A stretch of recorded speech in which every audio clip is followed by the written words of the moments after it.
Submitted a urine screen, tested positive for amphetamine and methamphetamine. Right out of the gate, positive for amphetamines and methamphetamine. That's not just a slap on the wrist situation. In a probation context, this is a serious violation. And here's the key, even if it was just one pill, the court doesn't measure violations in doses, it measures them in compliance. One mistake can reset everything. So the real question is, does the judge see this as a relapse or a reckless choice? Amphetamine, you understand that charge? Yes, sir. Self-reported taking an Adderall pill January 2nd, you understand that charge? Yes. Mr. Matthews? Thank you, Your Honor. Mr. D'Angelo would waive his right to both a probable cause and final hearing and enter. And this is big. He's waiving his right to a probable cause and final hearing. Translation? He's not fighting it. He's taking responsibility immediately.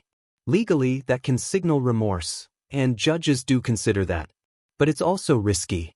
Once you plead guilty, sentencing is entirely in the court's hands. No trial, no argument, just judgment. Plea of guilty to violation. Is that what you want to do? Yes. What's your plea to those allegations? Guilty. Accept your guilty plea and find you guilty. What are you doing?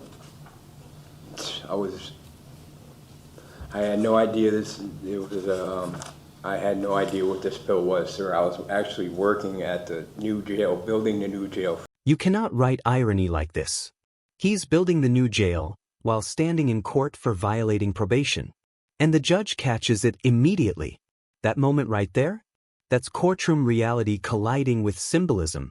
But here's the tension. Steady employment, especially union work at $26 an hour, is usually a huge plus in sentencing. Will that job save him? For the last Ain't that ironic? Yeah. I was doing everything good. I was tired one day, and and this guy, I knew he had Adderall pills, and I asked him for one, and he gave me one, and this is what happened. How'd you know this guy? I work with him. How long you known him? Ever since I started, like about 7 months now.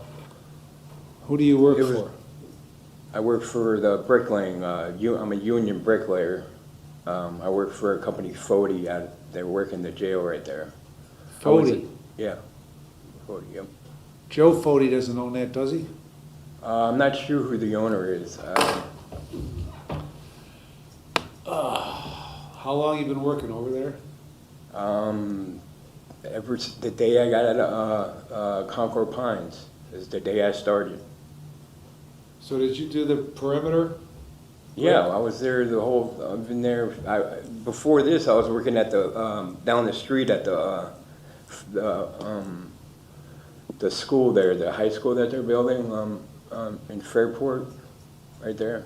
I was there. How much money you making over there an hour? $26 an hour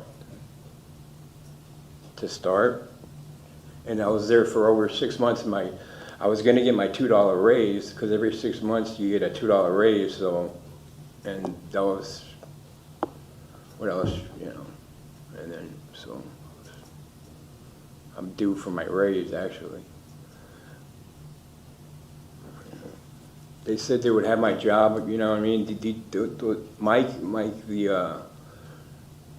My foreman, they love me over there, I told them the situation, and they just can't believe that, they were like, when whatever happens,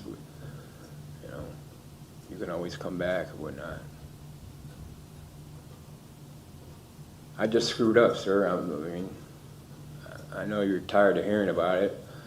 I was tired one day, and I just. What do you guys work? 7 to 3:30? Yes, sir. Okay. Yeah, I can look out my window and I can see them. I can see all the guys I work with working. It's like I just can't believe it. Where are you living? I live in Wycliffe still. With who? My father and my son. Where's your dad today? We thought we had court tomorrow. He would definitely be here. And he had paperwork from all my people that I work with. I was doing. Well, Sorry. you understand, I mean, you gotta know you can't take Adderall. I know. Without a First of all, you prescription, don't I didn't even know what it was. I know, that's even. And there it is. The judge flips the logic. I didn't know what it was isn't a defense, it's worse. Courts expect people on supervision to be hyper-aware of what they put in their body, especially someone attending NA meetings and on minimum security probation. Ignorance doesn't soften the violation, it suggests recklessness. Do you think the judge buys this explanation? Bigger problem, Right. you didn't know what it was. Exactly, I know. I know how stupid I know. It was right when I got on minimum security, because I got, I was minimum security probation, not saying I was gonna just dibble and dabble and try to get away with anything. I passed all my drug tests, I never had nothing to worry about, and I took this pill, and it was, and then I started looking it up, I started getting nervous, because I didn't know what the hell it was, and it said it comes up as amphetamine, and you need a prescription for it, and all this and that. I had no idea. Well, God, why don't you buy a 5-hour energy drink if you get tired? I know, I buy those too, I know. Those things just cost a lot when you're going through 4 a day, I know. Why don't you get some sleep at night? What's that? Why don't you get some sleep at night? I do. I don't do it. Sure, I go to my meeting.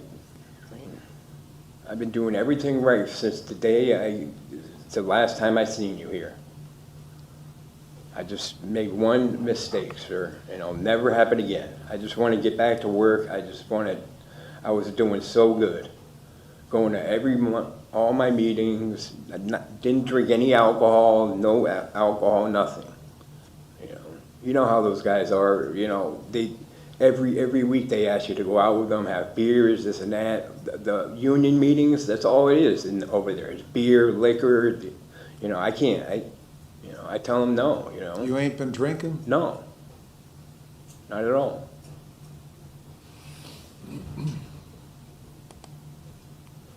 Did you finish Concord? Yes. When did you finish that? I'm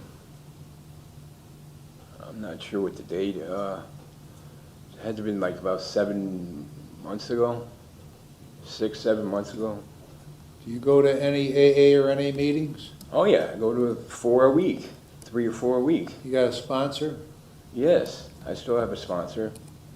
Did you talk to your sponsor since this happened? Yes, he said the best thing is to turn myself in. This is when,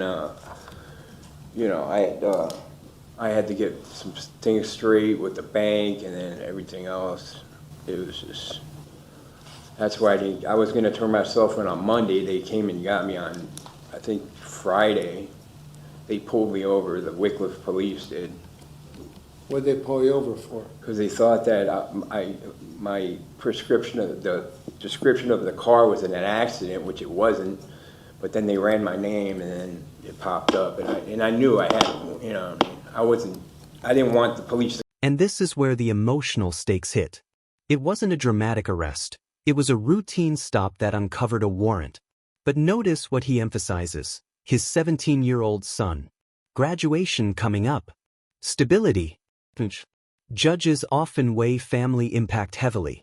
The question becomes, is this a father who slipped, or someone still dancing on the edge? Coming to my house with my son there. How old's your son now? He's 17. Yeah, he's going to be graduating, soon. Everything has just been so perfect. You have like no idea. All right, I'm gonna keep you on community control. 8 days with credit for 8. Continue with your NAA meetings. Complete all the terms, or keep compliant with the terms that I put in place back in July of '24 that are not yet complete.